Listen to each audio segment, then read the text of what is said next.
posibilidad ng tagumpay o kabiguan, ng ligaya o lungkot. Kaya marapat lamang natanggapin si Jesus bilang tagapagligtas at Panginoon. At matapos yun ay panariwain ang katapatan at paglapit sa Kanya bawat araw o day by day. Ang day by day ay naglalayong umalalay sa pang-araw-araw na pamumuhay. Narito po si Kuya Ed Lapis sa mensaheng pinamagatang Kapagod Mapagod.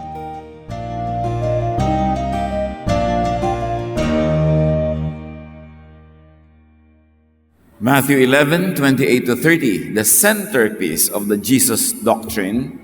Lumapit kayo sa akin, kayong lahat na nahihirapan at lubhang nabibigatan sa inyong pasanin, at kayo'y bibigyan ko ng kapahingahan.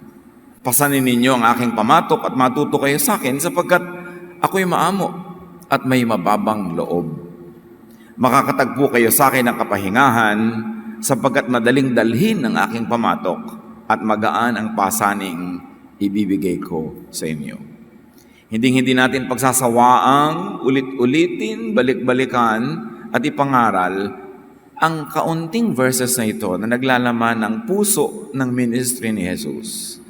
Magbigay ng kapahingahan. Kapagod, mapagod. Talagang nakakapagod ang magpagod. Salamat, Panginoon, dahil kayo'y kapahingahan. Sa iba't ibang aspeto ng aming buhay, pahinga ang ibinibigay niyo sa mga tunay na nakikinig sa inyong tinig. Kapayapaan ng loob, katiwasayan ang ipinagkakaloob ninyo. Hindi kabagabagan, hindi hirap, hindi pagod. Nawa papaglinawin niyo aming isip at lalo pa naming maunawa, palalim ng palalim, pataas ng pataas, at palawak ng palawak ang pag-unawa namin sa tunay na diwa ng inyong kapahingahan. Lead us, teach us, maging sa mga kwentong paulit-ulit namin binabalikan, bigyan niyo kami ng mga bagong pananaw, bagong kahulugan, para mabuo, maski man lang unti-unti at dahan-dahan, ang aming pagkaunawa sa inyo. Teach us, lead us. Father, we thank you in the name of your Son, Jesus. John 8:3-11, ang walang kamatayang kwento ng babaeng walang katapusan ang pagtuturong pwedeng ibigay sa atin. Dumating noon ang mga tagapagturo ng kautusan at mga Pariseo na may dalang isang babaeng nahuli sa pangangalon niya. Iniharap nila ito sa karamihan at sinabi kay Jesus, Guro, ang babaeng ito'y nahuli sa aktong pangangalon niya. Ayon sa kautusan ni Moses, dapat batuhin hanggang mamatay ang mga katulad niya. Ano naman ang masasabi ninyo? Itinanong nila ito upang subukin siya at nang may maiparatang sila laban sa kanya. Ngunit yumuko lamang si Jesus at sumulat sa lupa sa pamamagitan ng daliri. Patuloy sila sa pagtatanong, kaya tumayo si Jesus at nagsalita. Ang sino man sa inyo na walang kasalanan ang siyang maunang bumato sa kanya. At muli siyang yumuko at sumulat sa lupa. Nang marinig nila yon, sila'y isa-isang umalis, simula sa pinakamatanda. Iniwan nila ang babaeng nakatayo sa harap ni Jesus. Tumayo si Jesus at tinanong ang babae, nasaan sila? Wala bang humatol sa'yo? Wala po, Ginoo, sagot ng babae. Sinabi ni Jesus, hindi rin kita hahatulan. Umuwi ka na at mula ngayon ay huwag ka nang gumawa ng kasalanan. Isang paulit-ulit na pag-aaral ang ginagawa natin sapagkat napakaraming katuruan na makakatas sa kwentong ito ni Jesus. John 8:3, isa-isahin natin. The Pharisees and the teachers of the law of Moses brought in a woman who had been caught in bed with a man who wasn't her husband. Isang malaking iskandalo, isang malaking gulo ayon sa kanilang mga patakaran at tradisyon. Pero sino mga pagod dito? First of all, the Pharisees and the teachers of the law of Moses. Pagod din sila kasi kapagod magbantay ng kasalanan ng kapwa. Nasubukan niyo na ba magbantay ng kasalanan ng kapwa? Magbantay sa mga pagkukulang ng asawa, ng anak, ng kapitbahay, ng kaibigan, ng katrabaho? nakakapagod yung gawang magpulis sa buhay ng may buhay. Kaya ang sabi ni Jesus sa Matthew 7:3, bakit pinapansin mo ang puwing sa mata ng kapatid mo, pero di mo pinapansin ang napakalaking kahoy sa sarili mong mata? So kitang-kita natin na itinuturo ni Jesus, huwag mong pakialaman ang buhay ng may buhay. Huwag mong suriin ang buhay ng iba, buhay mo ang atupagin mo. May pagod pa dito. The woman who had been caught in the act, pagod din siya. Kasi kapagod maghanap at mag-maintain ng papa or ng mama. Kaya sa babae na nakatagpo ni Jesus sa may balon, nung gustong iayos ni Jesus ang buhay niya, sabi ni Jesus, John 4:16-18, sabi ni Jesus sa kanya, sige, tawagin mo ang mister mo at isama mo dito. I'm reading from the New Testament Pinoy version. Wala po akong asawa, sagot ng babae. Sabi ni Jesus sa kanya, tama ang sinabi mong wala kang asawa. Kasi 5 na ang naging asawa mo at hindi mo rin asawa ang kinakasama mo ngayon. So, totoo ang sinabi mo. So, pagod na rin ang babaeng ito. Matapos ang 5 lumipas sa kanyang buhay, may ika-6 pa na hindi rin naman niya legally asawa. So, pagod na pagod din ang mga ganitong uri ng tao. Kapagod magsikreto ng affair, kapagod magtago, at kapagod din maghanap buhay sa ganyang paraan. Tulad ng babaeng nasa original kwento natin na ang ating pinakamadaling maisip ay ibinebenta niya ang kanyang katawan. Siguro wala na siyang ibang maibenta at maipaghanap buhay. Kaya kawawa naman talaga ang tunay na kalagayan ng babaeng ito. Tapos inuusig pa siya ng lipunan at siya lang ang babatuhin, yung lalaki hindi. John 8:3-5, sa pagpapatuloy ng kwento ng babaeng dinala kay Jesus, they made her stand in the middle of the crowd. Then they said, Teacher, this woman was caught sleeping with a man who isn't her husband. The law of Moses teaches that a woman like this should be stoned to death. What do you say? Meron na silang malaking omission because the original law says both the man and the woman should be stoned to death. Pero yung mga lalaking pare, yung mga lalaking Pharisees, yung mga lalaking leader ng kanilang lipunan, over time, napilipit nila yung law, yung babae na lang ngayon ang babatuhin. Yung partner in crime, hindi na. So sabi niya, ano masasabi mo tungkol dito? Ano pang nakakapagod mga kapatid? Nakakapagod ang law of Moses. Nakakapagod itong sundin, nakakapagod ipairal, nakakapagod na pasanin araw-araw. Kasi nag-succeed ka na sa law number 1, nag-fail ka sa law number 2, nag-succeed ka sa 9, nag-fail ka sa number 10. James 2:10, pag nilabag ninyo ang isang utos, kahit na sinunod niyo ang iba pa, guilty na kayo sa paglabag sa lahat ng ito. So pakyawan ang law, everything or nothing. When you obey 9 out of 10 and you fail in 10, you fail in all. Nakakapagod. At nakakapagod sumunod, tas hindi mo naman masusunod, nakakapagod mag-guilty. Kapagod mag-fail, at kapagod magpaka-perfect. Kaya nakakapagod sobra ang buhay. Kaya ang gusto ni Jesus, lumapit kayo sa akin, bibigyan ko kayo ng kapahingahan kasi alam ko, pagod na pagod kayo. John 8:6-7, balik sa kwento, they asked Jesus this question because they wanted to test Him and bring some charge against Him. Anong charge? Pag pinairal ni Jesus ang kanyang love, sasabihin niya, huwag batuhin, ibe-break niya ang law of Moses, pwede siyang idemanda. Pero pag sinabi niyang batuhin, pinairal niya ang law of Moses, hindi siya madedemanda sa hukuman, pero nilabag niya ang sarili niyang batas of love. Kaya wala kang susulingan, parang lose-lose. Kahit saan talo ka. But Jesus simply bent over and started writing on the ground with his finger. They kept on asking Jesus about the woman. About the woman. May mga nagsasabi at nag-iisip na isinusulat ni Jesus doon sa alikabok, kasalanan ng mga taong nandun. About them, not about the woman only. So tanong pa rin sila ng tanong kay Jesus at sinisilip-silip nila siguro yung isinusulat doon sa lupa. So, kapagod magtanong, lalo't nagtatanong ka lang para manghuli, para paghanap ng butas para kasuhan mo isang kapwa. Nakakapagod matanong. Yung lagi kang tinatanong, lagi kang sinusuri, lagi kang tinetest, at kapagod lalong mausig. So lahat doon pagod. Si Jesus lang siguro ang hindi pagod dahil alam niyang i-protect ang sarili niya mula sa panlilinlang na ito ng sanlibutan. Pero just the same, nakakapagod yung ginagawa niya na pinagtsatsagaan niya itong mga taong to na kung ano-ano lagi ang issue sa buhay.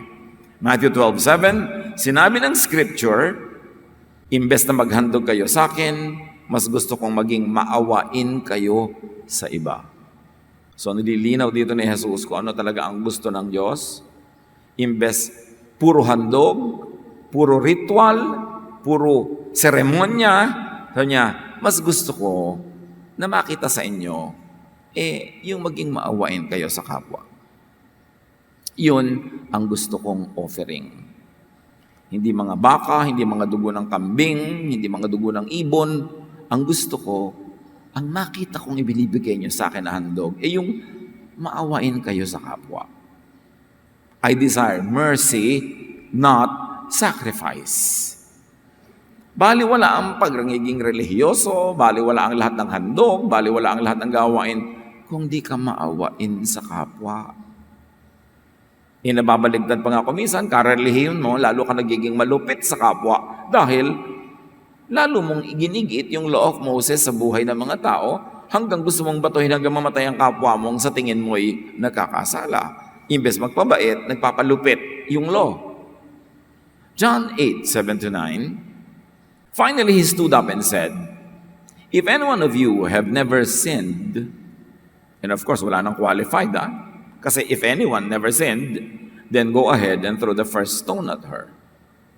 Once again, he bent over and began writing on the ground. The people left one by one, beginning with the oldest. So, hindi sinabi ni Jesus na huwag niyong batuhin. So, hindi nagtagumpay yung mga tao na hanapan siya ng butas para may demanda. Hindi rin naman niya sinabing, batuhin niyo. But it had a chilling effect.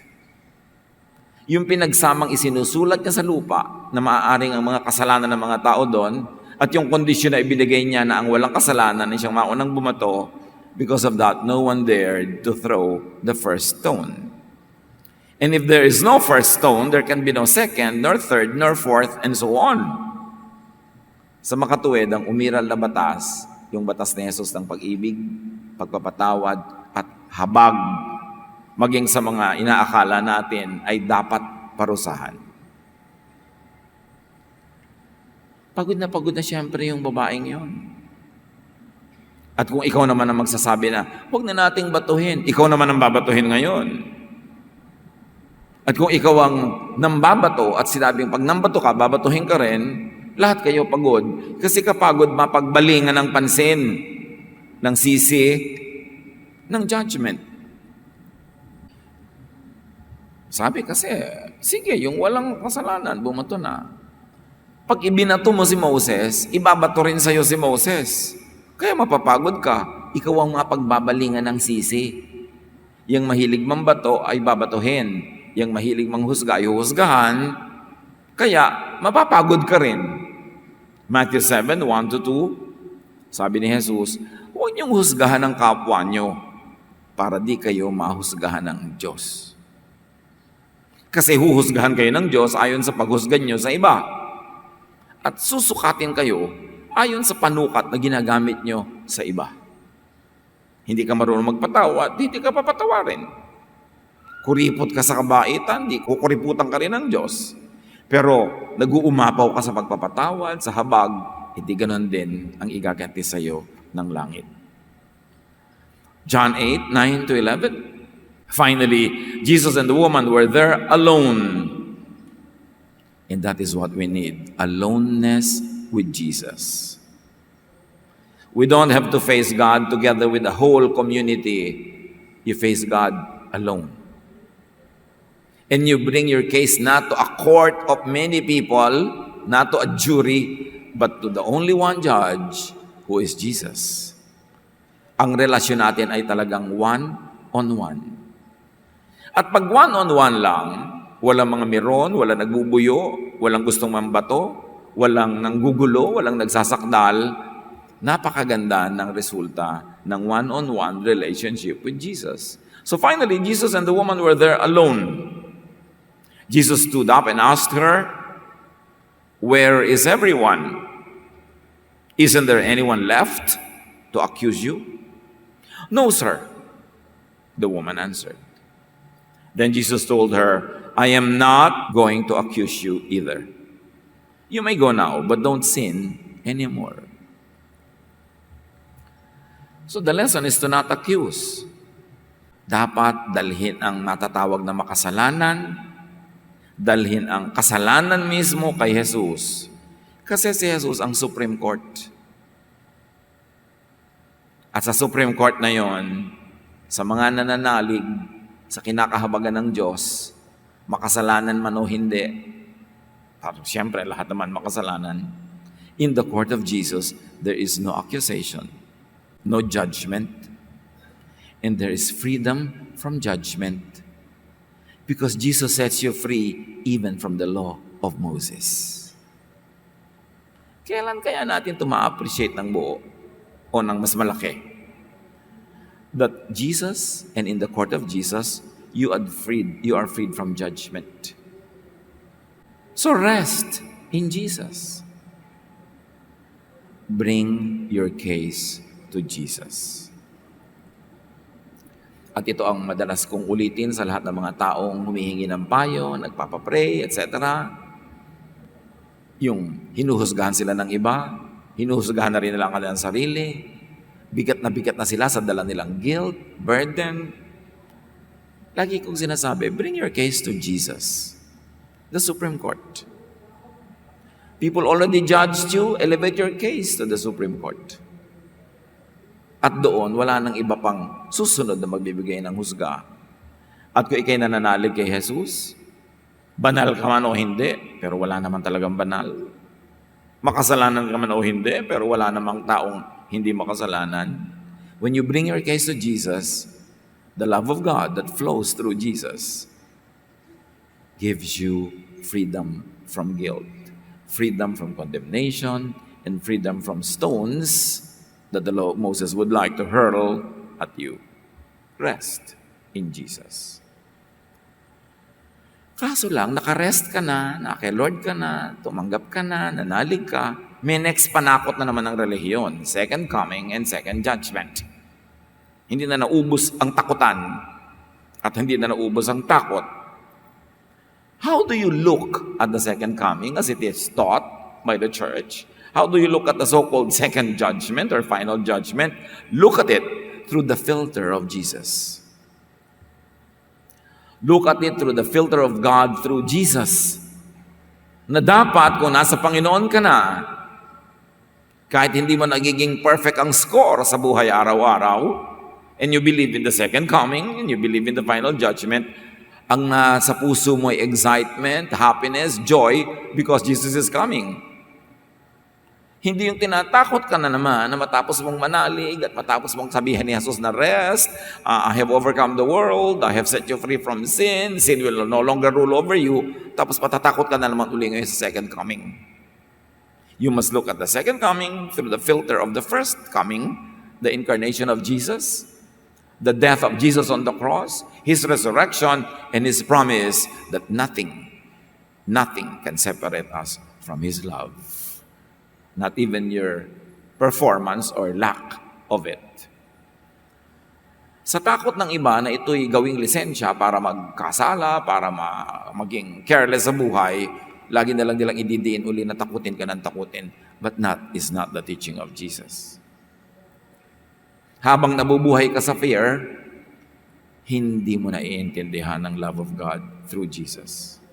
At habang wala kang ginawa kundi takutin din ang iba, hindi mo naintindihan ang teaching ni Jesus. So, man, woman, Pharisee, community, come to Jesus. Not to Moses. Not to the law. Not to religious tradition that will only condemn you. Matthew 11:28, ang linaw ng sabi ni Jesus, lumapit kayo sa akin, hindi sa iba. Bring your case to Jesus. Bring your so-called failures to Jesus. Bring your troubles and fears to Jesus. Come into Jesusness. Of course, Jesusness is the quality or condition of being like Jesus. Being peaceful, being at rest, and being forgiving to others and to self. Being kind and accommodating, being merciful. God says, I desire mercy, not sacrifice. And God is merciful to us, especially expressed through Jesus. Come into Jesusness, not into Mosesness, not into Pharisee-ness, but into Jesusness. At yan ang napakalaking pagkakamali ng maraming Kristiyano na kay Jesus na, pero ang lagi nilang inuungkat, pinupuntahan ay si Moses o ang mga Pharisees. At kung tumingin sila sa kapwa, manghusga ng kapwa, makitungo, ang ginagamit pamantayan ay si Moses at ang mga Pharisees, hindi si Jesus. Tandaan niyo, ang babaeng ito, caught in the act, huling-huli, pero hindi ipinabato, hindi inusig. Ang totoo hindi nga pinagalitan ni Jesus eh. Naiunawaan niya kung ano ang nagsadlak sa babaeng yon sa ganung terribleng pamumuhay. Naunawaan ni Jesus na biktima siya ng lipunan, biktima siya ng mga umiiral na pamamaraan na wala nang natira siyang pwedeng ipaghanap buhay, kundi ang katawan na lang niya. Mahal siya ni Jesus. At kailangan maunawaan natin yun. So we will stop throwing stones at each other or at our own selves. Titigil tayo ng paghahampas sa sarili, pagpapapako sa krus sa ating sarili, kasi ginawa na yun ni Jesus para sa atin. What more graphic explanation do we need kung gaano tayo kamahal ng Diyos through Christ?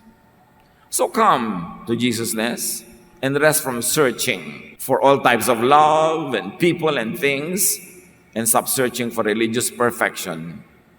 It cannot happen this side of eternity. The sooner you accept that you cannot be perfect by the standards of religion, the more you will have peace. The sooner and the easier. Ecclesiastes 1:14, nakita kong ang lahat ng gawa ng tao sa mundong ito ay walang kabuluhan. Ito'y tulad lang ng paghahabol sa hangin. Lahat ng mga paghahanap for all types of love, of people, of things, and even of religious perfection, walang kabuluhan.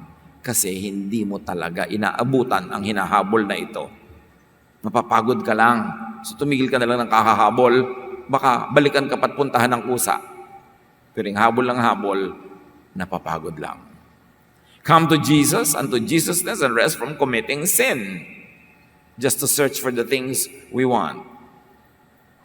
1 John 3:5-6. You know that Christ came to take away sins. He isn't sinful. And people who stay one in their hearts with Him won't keep on sinning. Dapat maunawa ang doble blade ng verses na ito. Dumating daw si Jesus para alisin ang kasalanan. One, paano? Para turuan tayong huwag magkasala at nagkukulang at nagkakasala man tayo, ay tinatanggal niya yung kaparusahan, pinapalitan niya ng mercy, ng kanyang sariling sacrifice by His blood.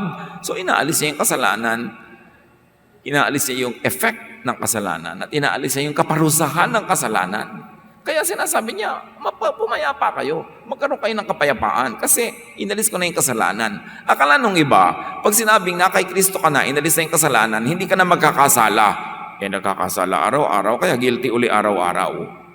Inaalis ni Kristo yung power of sin, meaning ngayon may choice na tayo not to be sinful, but in case we go wrong, sabi niya, hindi ba? He is faithful and just and will forgive us.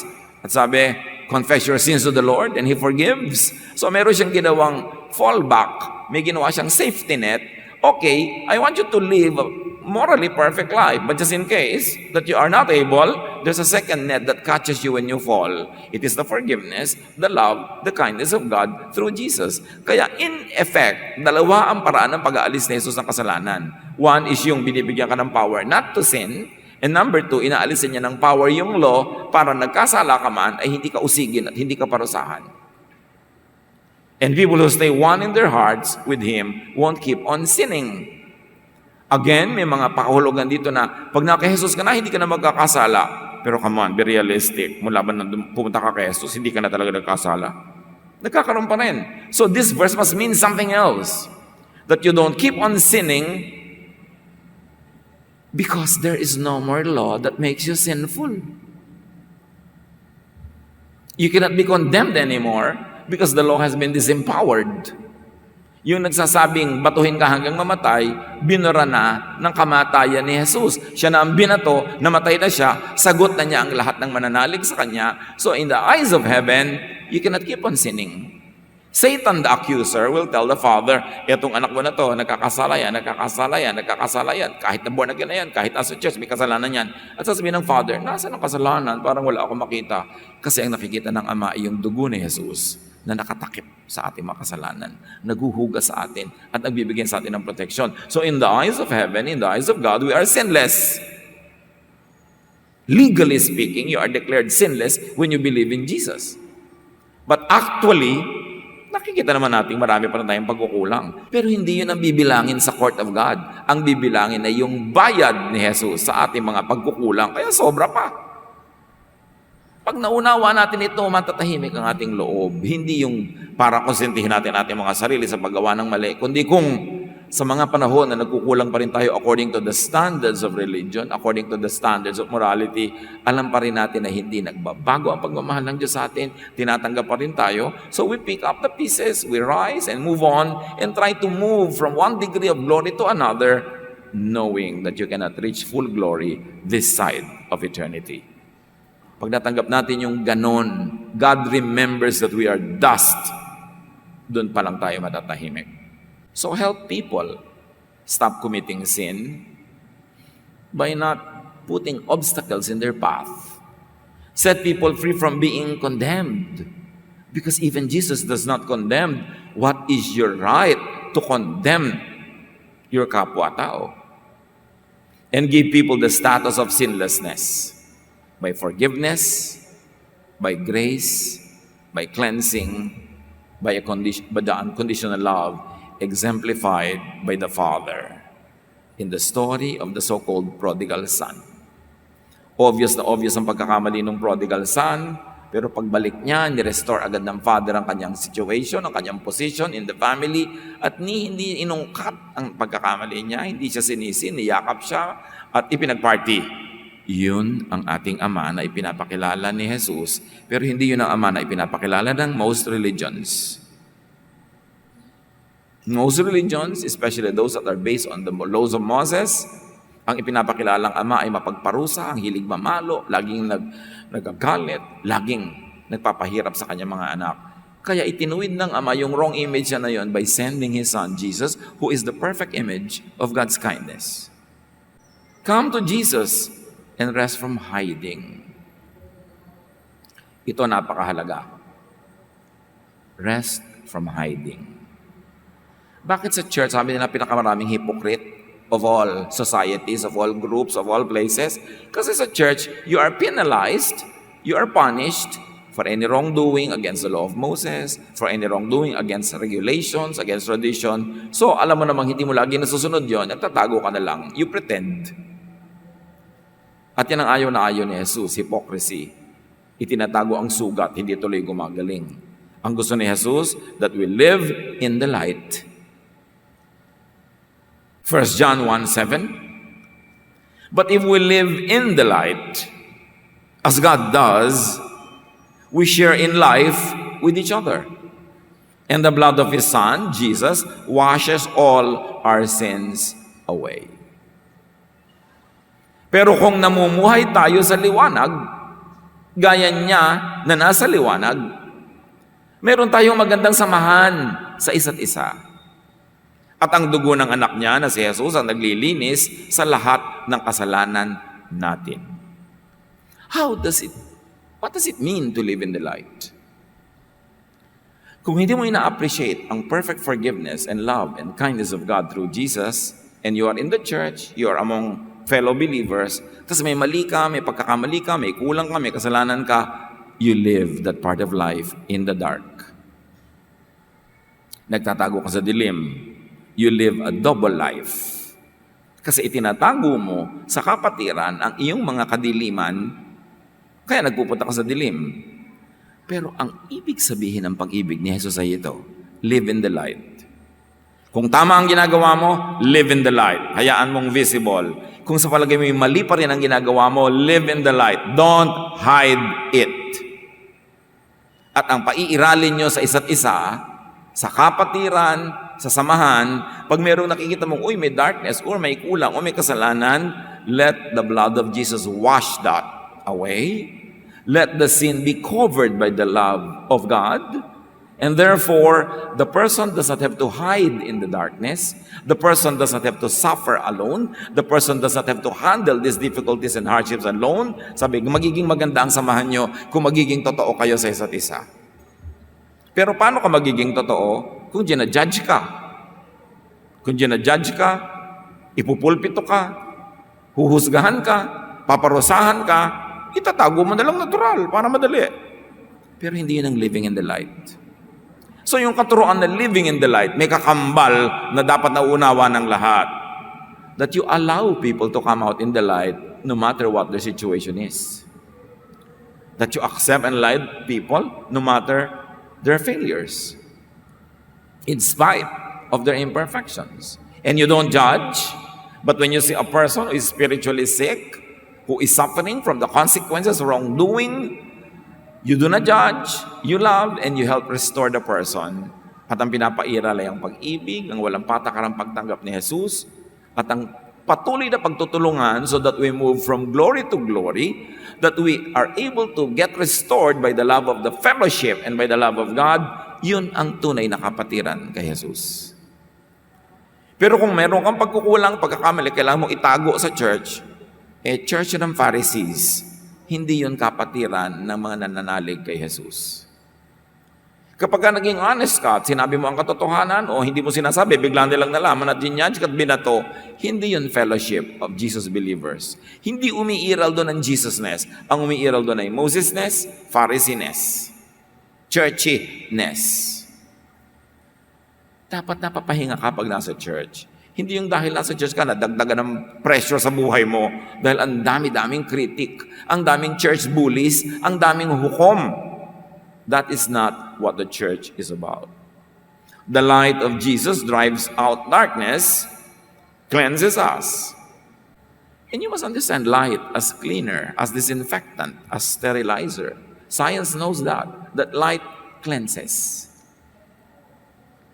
Ang mga sinaunang ang Pilipino, may mga banggerahan sa bahay, nakaharap sa silangan, doon nakabilad yung mga plato, yung mga baso, kasi naniniwala ang mga ninuno na nakakapagpalinis ang init ng araw. And truly, it is correct. Kaya Jesus is light. Expose everything in the light so it can be cleansed and it can be corrected and healed. But if the church, if the fellowship is judgmental, hypocritical, and strict and unkind, people will hide in the dark. Kaya ang pagtatago ng mga kapatid natin sa dilim is a statement about our own Jesusness. Kung hindi sila na-encourage lumabas, maging totoo, tinatakpan nila, tinatago ang kanilang mga paghihirap, mga pagdurusa at mga pagkukulang, ibig sabihin, the fellowship is Pharisaistic. The fellowship is maka-Moses, imbes maka-Jesus. Live in a righteous way that you could be in the open. Yan siyempre ang ideal. Gawin mo ang tama, iwasan mo ang mali, para pwede ka talaga nakahantad. Pero sa mga panahon ng pagkukulang, pagkakamali at pagkakadapa, do not hide in the dark. You will not heal there. Come out in the light. Therefore, the people have to be open and accepting to people who come out in the light. And let the blood of Jesus, the light, not darkness, cover you and your brothers and sisters. The story of this woman teaches us that we should enjoy God's unconditional, accepting, and restoring love. That's what the woman caught in the act of adultery realized. Na sa iyong mga pinakamadilim na araw, sa iyong mga pinakamadilim na gabi, sa mga pinakabigo mong oras, sa mga pinakanakakahiya at nakaka-embara sa harap ng tao, kay Jesus ka humarap at di kanya husgahan. Sasabihin kanyang, huwag ka na magkasala. Pero alam mo kung nagkasala ka pa rin, mahal ka pa rin niya. Para mga magulang, mga taong magulang, di ba kahit nagkamali na yung anak, lagi nakakakuha ng justification. Ganon din ang Diyos because God justifies us. Not only forgives, but justifies. So help and allow your kapwa-tao to live in the light. Huwag ka masyadong mausisa. Huwag ka masyadong matanong. Hayaan mong i-volunteer na sabihin sa'yo. Huwag mong itanong kay A ang buhay ni B. Pag hindi sinasabi ni B, manahimik ka. At pag nagsasabi, don't show shock or terror or horror. Huwag o A. Kapintasan natin pag hindi nakakapagtapat sa atin ang ating kapwa ng mga tunay nilang nararanasan. Do not judge or reject or label people. Do not push people underground. Huwag nating itulak at idiin ang mga tao na kumubli sa dilim dahil pinapaso natin sila ng ating liwanag. Dapat maging mabuti, mabait, mapagtanggap tayo so people can come out and be healed. Pairali ng magandang samahan. Yan ang sinasabi ng magiging maganda ang ating samahan and let Jesus cover and cleanse one another. Rest from watching other people's lives.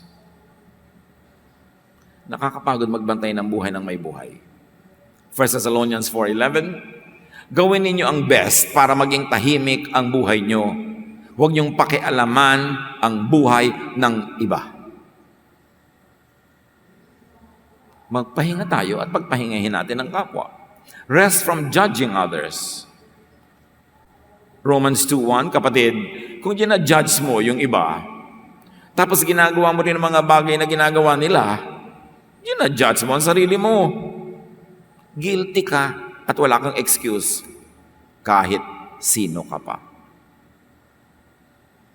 Rest from stoning people. Alam niyo mga dila natin, mumunting mga kaprasong bahagi ng ating katawan, ang galing niyang mambato. Sharp shoot. Kahit malalaking bato, nabubuhat niya para ibato sa kapwa. John 8:7, tuloy pa rin sila sa pagtatanong kay Jesus, kaya tumayo siya at sinabi, kung sino sa inyo ang walang kasalanan, siya ang unang bumato sa babaeng ito. So look at yourself first. Kung ayaw mong mabato ni Moses, huwag mong ipambato si Moses. Tigilan mo ang kagagamit ng verses para mambato sa kapwa. Hanapin mo mga verses yung nagpapabait, nagpapabuti sa'yo. Mga verses na kumakanlong sa exposure ng iba, gumagaling sa sugat, gumagamot, hindi nagpapadugo at nagpapakirot palalo. Rest from Moses and Mosesness. Rest from the law. John 5:45, sabi ni Jesus, huwag niyong isiping ididiin ko kayo sa harap ng Ama. Ang inaasahan niyong si Moses ang siya mismong magdidiin sa inyo. Sabi ni Jesus, kung ako lang, hindi ko kayo didiin, hindi ko kayo i-judge, hindi ko kayo usigin. Pero yung si Moses, na lagi niyong kinukote, siya ang magdidiin sa inyo. Romans 3:20-21, walang taong mapapawalang sala sa paningin ng Diyos sa pamamagitan ng pagsunod sa kautusan. Sapagkat ang ginagawa ng kautusan ay ang ipaalam sa tao na siya'y nagkasala. Sabi kung saan kayo laging sasandal, kawawa kayo. Kasi lagi ang pagkakasala, pagkukulang nyo ang ididiin ng mga kautusan. Pero si Jesus ay nagpapawalang sala. Mahirap ba namang piliin Jesusness or Mosesness? Huwag paghaluin, hindi sila magkahalo. Dumating si Jesus para pawalang bisa ang law at ang pairalin ang the only one law, the law of love. People are not guilty in Jesus. So go into Jesus, go into Jesusness. Ba't natin dinidiin ito? Kasi maraming tao, Christian daw sila, maraming churches Christian daw, pero si Moses ang boss, hindi si Jesus. Dapat linawin natin yan. 1 John 2, 5-6, we truly love God only when we obey Him as we should. And then we know that we belong to Him. If we say we are His, we must follow the example of Christ. So lahat ng tao nagsasabing sila ay maka-Diyos, ang halimbawa ni Jesus, ang pamantayan, ang example, ang model, ang method. Obey Jesus in loving others and even in loving yourself. And find rest. Ang hirap-hirap nung nabubuhay sa guilt, kaya maraming depressed. Nag-religion ka, guilt lang ang inabot mo, na-depress ka pa, lugi. Find rest. Father, we thank you that there's rest in Jesus. Nawa sa kauulit-ulit ng kwento, ng katuruan, tumalab sa aming puso. Lumalim ang pagkaunawa namin hanggang ito ma-operationalize in our daily lives. Na talagang ang buhay ng mga anak mong nananalig sa iyo at sa iyong anak na si Jesus ay mapuno ng kapahingahan, katahimikan, kapayapaan at pag-ibig. Pagbulay-bulayan natin ang mga ito at hanapan ng application sa ating daily lives.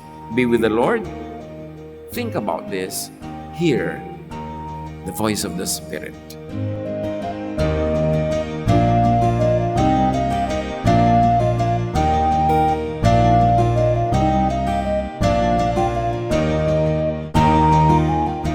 Ang katatapos pong mensahe ni Kuya Ed Lapid ay pinamagatang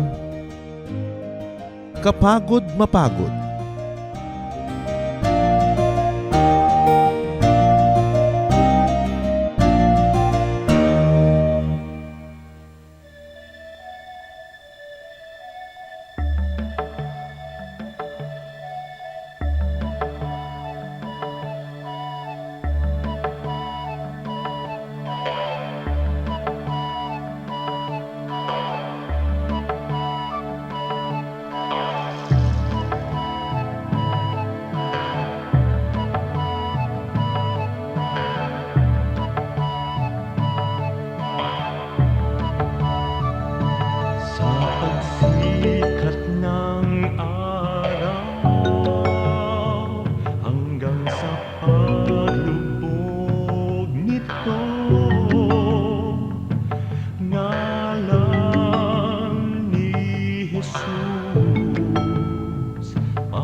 Sumisilay ng liwanag mula doon sa silangan. Nadarama't nakikita ang sa inyong pagmamahal. Lumalandas, humahawan, tumatanglaw sa aking daan. Nangunguna, gumagabay sa aking bala ng hakbang. Sa pagdatalyaong gabi na malamig at mainam, akin namang nalalasap ang inyong kapayapaan. Pati ningning ng bituin at liwanag niyong buwan ay banayad kaya dulot ay madlang kapahingahan. Sa gabi man o sa araw, sa dilim man o liwanag, kayo ay aking kapiling sa lahat ng kalagayan.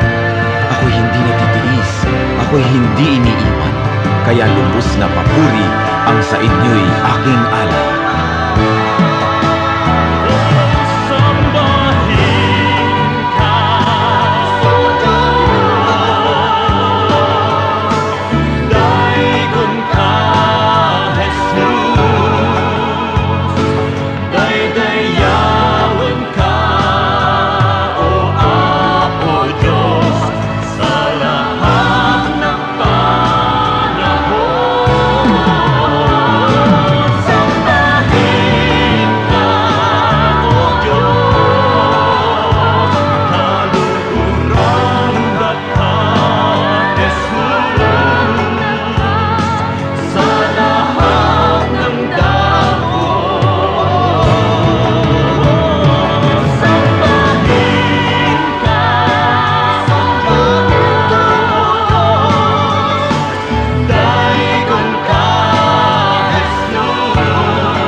Bakit kapag may piyesta, kahit hindi ka kilala, welcome ka? Nung araw kasi talaga yung handaan ay pagpapakain sa mga kapuspalad, sa mga hindi nakakakain ng masarap, at saka yan ay pagpapakain maging sa hindi kakilala. Hindi likas sa atin yung konsepto ng imbitasyon.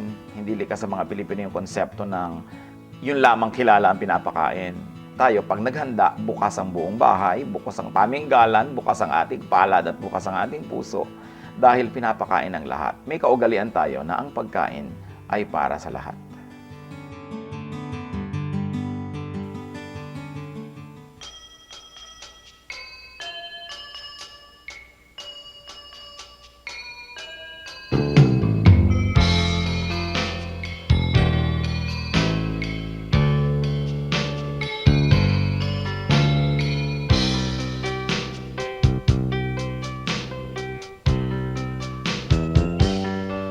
Nais kong mamasdan ang ngiti sa bawat labi, kagalakan ay maghari kailanman.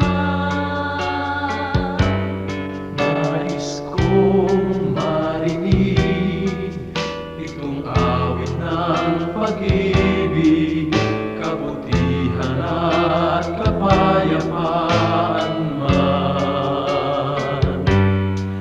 Nang matutunan kong pigilin ang sarili kong minsan, puso ay bigyan ng kahinahunan.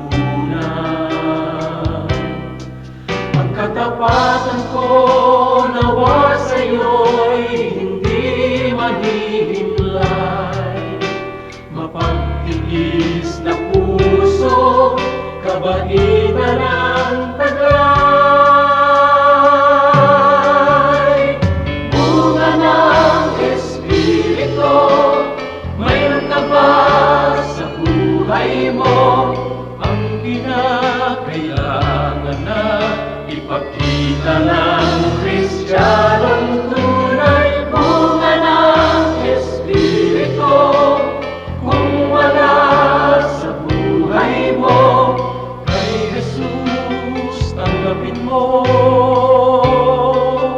Bunga ng Espiritu.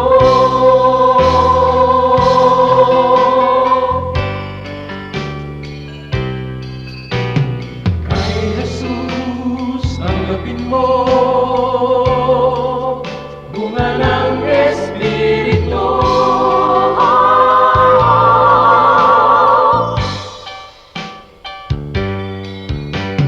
Bunga ng Espiritu, mayroon ka ba sa buhay mo?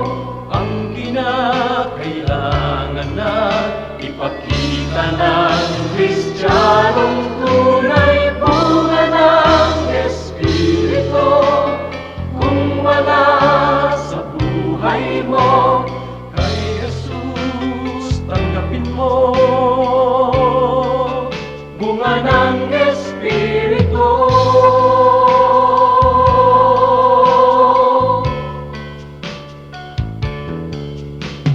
Kay Jesus tanggapin mo.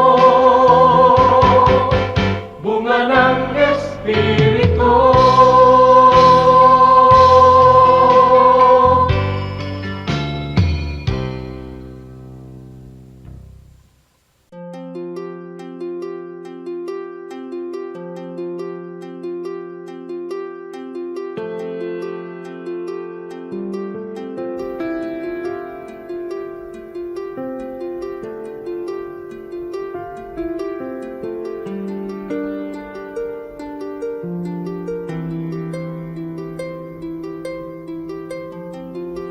Panginoon, ang sabi niyo sa akin, lumapit lang sa inyo.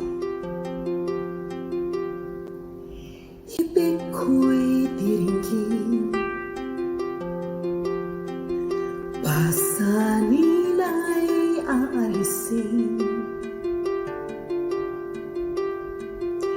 Lahat ng kabigatan ng isip at katawan, ilalagak ko na sa inyong kanlungan. Nais kong madama haplos ng iyong kamay. Paghako sa damdamin, sinisiklot ng buhay. Nais kong madama init ng iyong yakap.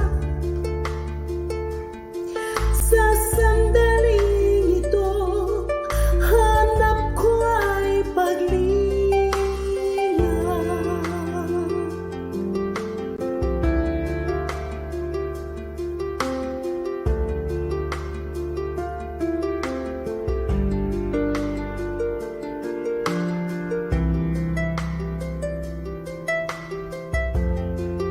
Panginoon, tinatanggap ko po ang inyong paanyaya.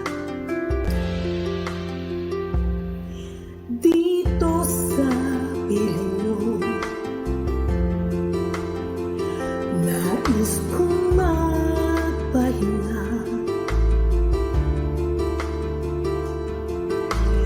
Ang pagod kong puso, naghahanap ng ligaya.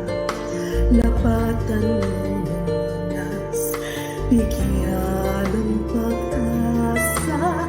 Nais kong madama haplos ng iyong kamay.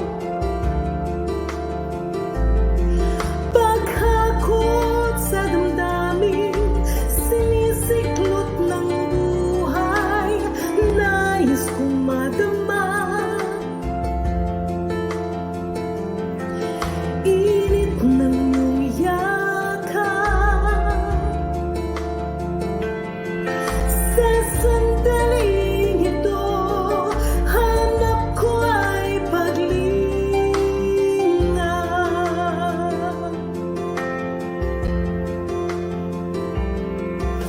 Narito ako ngayon, ituloy mo sa bisig ng iyong pagmamahal. Nais kong madama haplos ng iyong kamay, paghagot sa damdamin, sinisiklop ng buhay. Nais kong madama init ng iyong yakap. Sa sandaling ito, hanap ko'y pag-ibig. Nais kong madama haplos ng iyong kamay, paghagot sa damdamin, sinisiklop ng buhay. Nais kong madama init ng iyong yakap. Sa sandaling ito, hanap ko ay paglinga.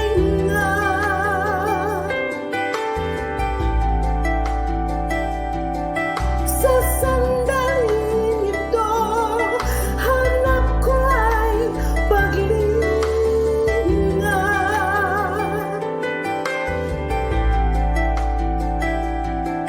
Sa sandaling ito, hanap ko ay paglinga.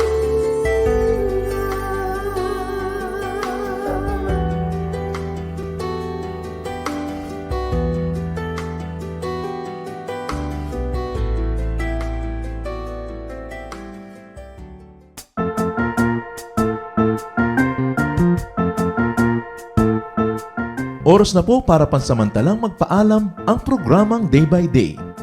Tayo po'y magsama-sama tuwing ika-6 hanggang ika-7 ng umaga, araw-araw.